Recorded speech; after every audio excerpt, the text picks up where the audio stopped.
tal? Soy Cristian Lara, estudiante de Psicología Clínica del primer semestre de la Universidad Tecnológica Indoamérica. El día de hoy me encuentro con la especialista en Psicología Clínica. Muy buenas tardes, mi nombre es Yesenia Amparo Changolomas.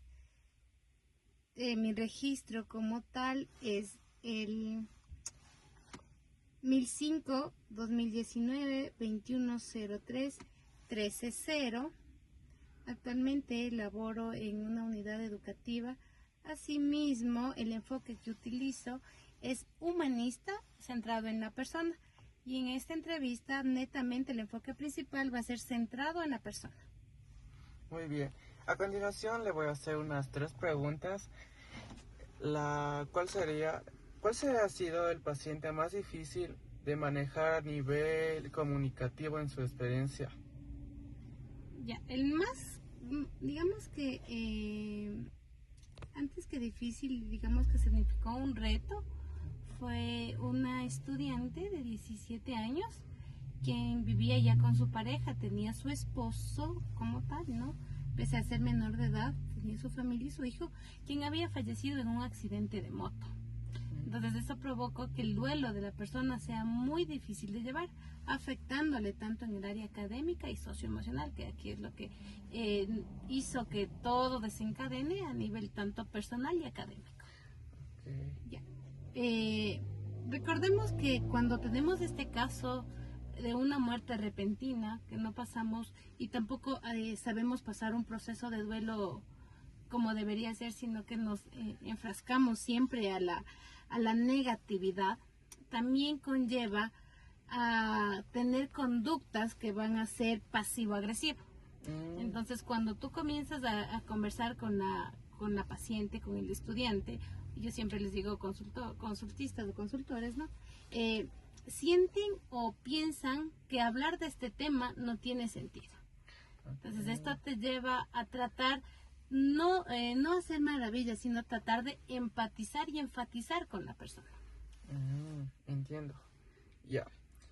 ¿Qué técnica o estrategia asertiva o comunicativa le funcionó para contener la situación o reducir la sesión? Ya. Aquí se tiene que siempre prevalecer lo que es la escucha activa. Escucharle siempre a la persona y también la asertividad empática. Porque de esa manera tú, aparte de generar confianza, porque recuerda que el profesional, antes nada, tiene que generar el espacio de confianza y generar el diálogo entre sí. Entonces, por ejemplo, se puede manejar preguntas abiertas. En mi caso, lo que yo hice fueron manejar preguntas abiertas.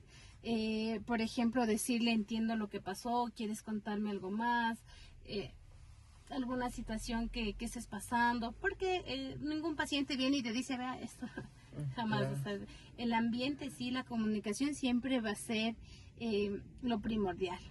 El lenguaje no verbal te va a acompañar en todo tipo de sesiones que tengas, en todo momento. Esto también con el fin de que poco a poco vayan liberando sus sentimientos. Tenemos casos, y he tenido, y en especial en este, que la estudiante no lloraba. Y no es que no quería, simplemente que pensaba que no llorar para ella era lo fácil de lo fácil, y no era así. O se sentía mal, o que todo el mundo le iba a juzgar y a decir el por qué. Porque primero era muy joven, tenía una familia y prácticamente se quedó sola. Entonces tenemos esta situación. Entonces, si tú acompañas una buena escucha, a hablar asertivamente, siempre enfatizando en la empatía, te va a ayudar mucho. Okay. A la luz de su experiencia, ¿por qué es vital un psicólogo maneja su propia comunicación no verbal ante un paciente complejo? Recordemos que la comunicación no verbal es el 70%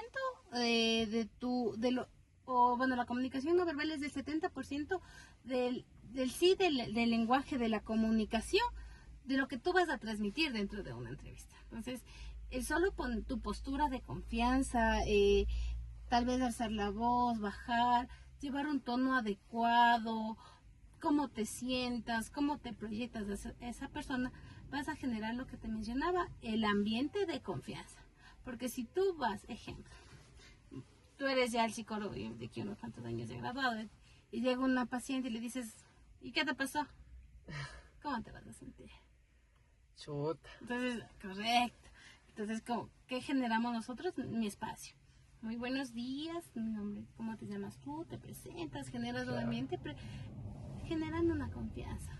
Y que recordemos que tampoco le podemos decir, chuta, qué pena lo que le pasó. A veces yo he tenido compañeros que cometen, bueno, más que un error, llevar una sesión o hacer un tipo de sesiones de esta manera, hablándote del duelo que estamos pasando, conlleva mucho el enfatizar. También recordarle muchísimo que no se puede juzgar. Cuando generamos un espacio que permita o que permite romper barreras, esa persona tiene confianza en ti. Ojo, dato importante, nosotros nunca le decimos, usted va a hacer esto, jamás. O sea, nosotros los psicólogos somos una guía, más no, le decimos, vea, señora, por favor, recupérese y póngase bien. Entonces, eso es la comunicación no verbal, romper una barrera de resistencia de la persona y que con ella nos vaya y la conversación y la terapia fluya de manera espontánea, tranquila.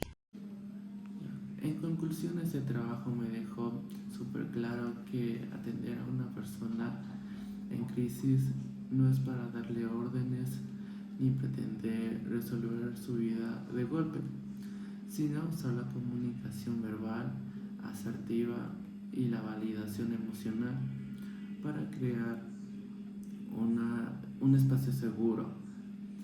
Como vimos en la entrevista, los psicólogos somos guías, no jefes.